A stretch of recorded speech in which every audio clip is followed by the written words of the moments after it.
Bonjour et bienvenue dans cette vidéo consacrée à un des points de grammaire les plus importants et parfois les plus redoutés du français, à savoir la différence entre l'indicatif et le subjonctif, notamment lorsqu'ils apparaissent après certains verbes introducteurs.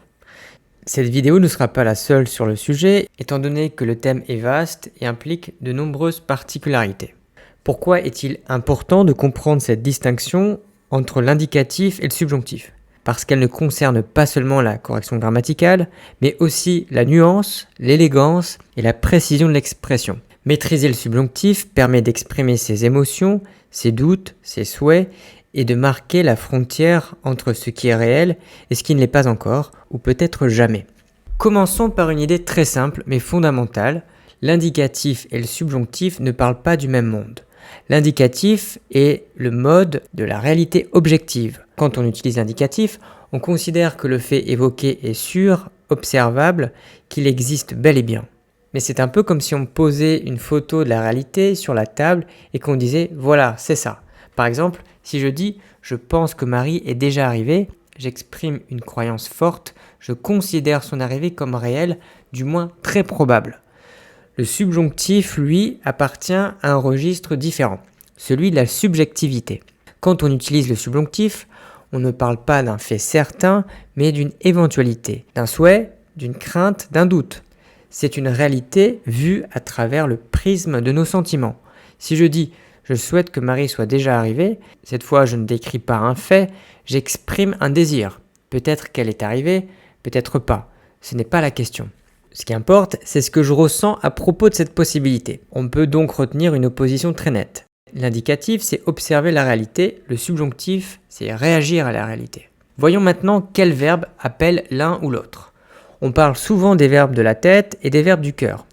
Les verbes de la tête renvoient à la réflexion, au raisonnement, à la certitude intellectuelle. Ils introduisent généralement l'indicatif. Ce sont des verbes comme penser, croire, supposer, estimer, juger, constater, affirmer ou observer. Par exemple, si je dis « je crois qu'il fait beau aujourd'hui », c'est l'indicatif. Si je dis « nous pensons que ce projet réussira », c'est également l'indicatif. Ou encore si je dis « elle affirme que son frère travaille dans une grande entreprise », c'est aussi l'indicatif.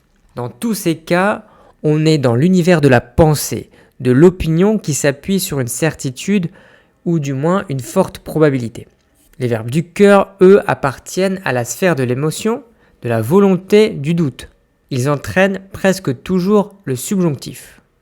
Ce sont des verbes comme vouloir, souhaiter, désirer, craindre, redouter, douter, exiger, ordonner, être content que, avoir peur que, etc. Voici quelques exemples de phrases qui utilisent le subjonctif. Je souhaite que tu réussisses. Elle craint que son fils ne tombe malade. Nous doutons que cette histoire soit vraie. Le professeur exige que les élèves soient attentifs.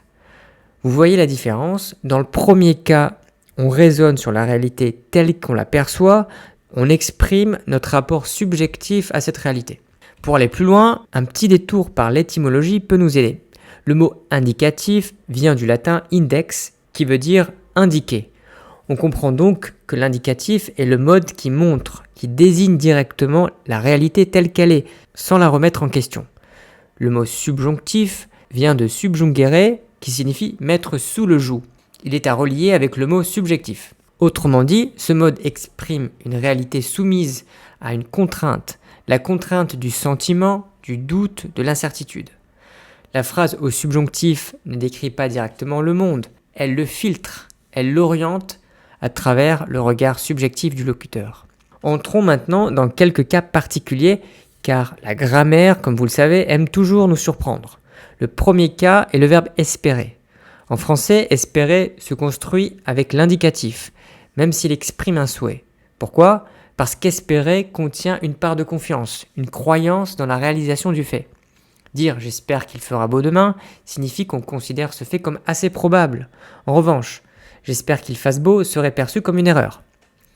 Deuxième cas. Certains verbes sont trompeurs. Ils ressemblent à des verbes du cœur, mais appellent l'indicatif. Par exemple, si vous dites « avoir le sentiment que », cela équivaut à dire « penser ». On dit donc « j'ai le sentiment qu'il dit la vérité », soit l'indicatif. De même, « décider que » peut signifier « conclure que » après une réflexion.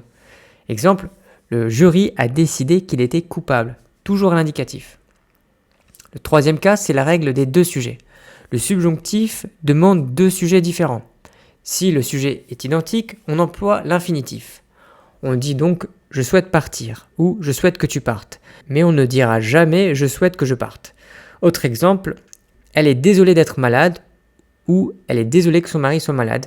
Mais dire « elle est désolée qu'elle soit malade » est une formulation maladroite et incorrecte.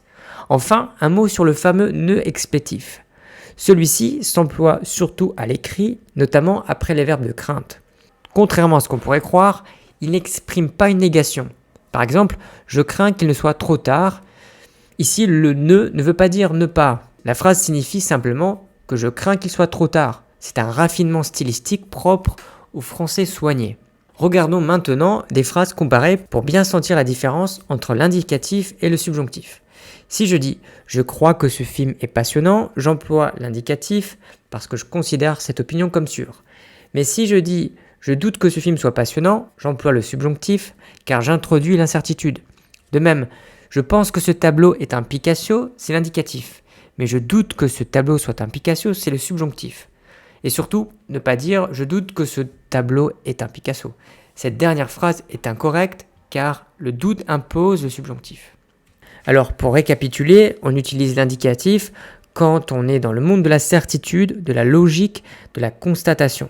C'est le domaine des verbes de la tête, comme penser, croire, juger, estimer, constater, affirmer.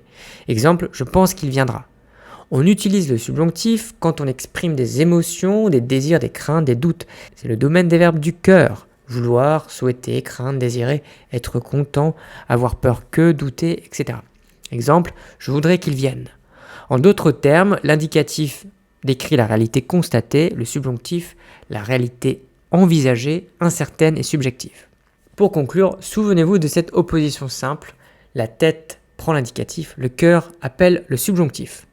Un dernier conseil pratique pour vous entraîner, essayez de reformuler vos propres phrases au quotidien en jouant sur les deux modes. Par exemple, transformez « je crois que tu réussis » en « je veux que tu réussisses ». Vous verrez alors comment le sens bascule de la certitude vers le souhait ou la volonté.